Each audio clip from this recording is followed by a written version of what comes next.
Bonjour mes petits rayons. Aujourd'hui, j'arpente les routes de campagne grégamistes pour aller à la rencontre de Daniel Le Goeff, plus connu sous le nom de Daniel Dubobet. Depuis 1983, elle y tient un bar de campagne comme on en trouve peu. Paradis du bouliste ou du belotteur, institution du chasseur ou encore studio des chanteurs bretons, ce bistrot est un véritable lieu d'échange entre les générations. Par une belle journée de février, Daniel me reçoit pour sa brève, pas brève de comptoir.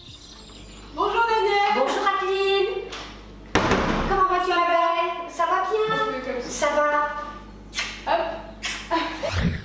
Tu t'es mariée en 1965, tu as 6 enfants, tu es mère au foyer et d'un coup, en 1983, tu te retrouves propulsée à la tête de ce bar. Comment ça t'est arrivé tout ça? Raconte-moi un petit peu. Eh bien écoute, ça a été beaucoup le hasard.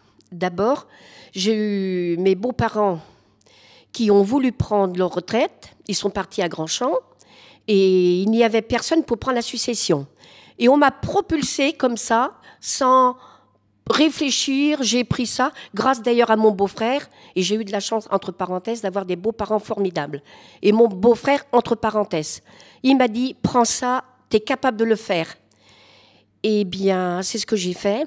Mais très souvent, j'ai regretté. Parce que associer une vie de famille nombreuse avec mon travail, ça n'a pas été simple du tout, du tout. Très souvent, mes nuits étaient très courtes. Quand il fallait préparer le linge, la cuisine, la scolarité des enfants, si bien que en 83, quand j'ai pris, la moitié de mes enfants ont redoublé leur scolarité. Ça a été une catastrophe. Donc tout n'a pas été rose pour toi, il y a eu des moments difficiles, mais il y a quand même eu des moments agréables dans ce bar. Ah ben formidable, bien sûr, sinon je ne serais pas là. Il y a tellement eu de moments magiques, inoubliables. J'ai toujours su me faire respecter par mes clients. Ça a été pratiquement une vocation. Et j'aime ce que je fais. D'ailleurs, en parlant de respect, on t'avait donné un surnom, non? Ah oui, et je le garde, Madame Thatcher. Et c'est pas pour rien. Et je suis très fière de le porter. Très très fière. Haut et fort. Parfaitement.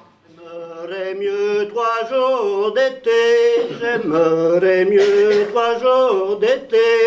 J'aimerais mieux 3 jours d'été, j'aimerais mieux 3 jours d'été. 3 jours d'été à la rosée,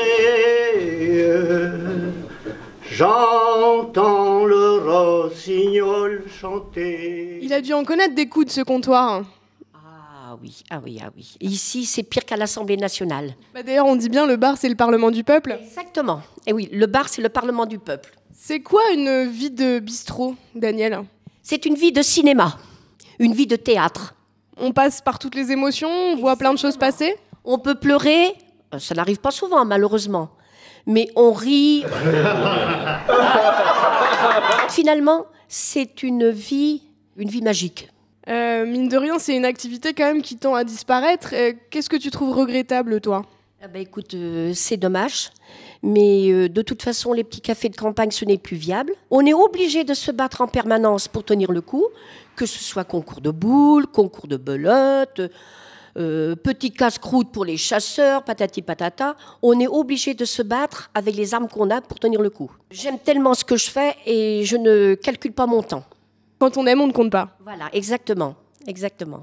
Merci Daniel, j'ai envie de te souhaiter tout le meilleur pour la suite, parce qu'à mon avis, il est loin d'être disparu, ce petit bar. Et puis, comme on m'a dit, on espère que ce bar passera au patrimoine mondial de l'UNESCO. Ah non, quand même pas. Ah non, je ne mérite pas ça. J'ai passé un très bon moment avec Daniel. Très accueillante et souriante, elle s'est même souciée de mes propres invités en m'offrant des financiers et des plats pour cuisiner. Si vous passez dans le coin, surtout arrêtez-vous. Sinon, faites un détour, ça vaut le coup. À bientôt mes petits rayons.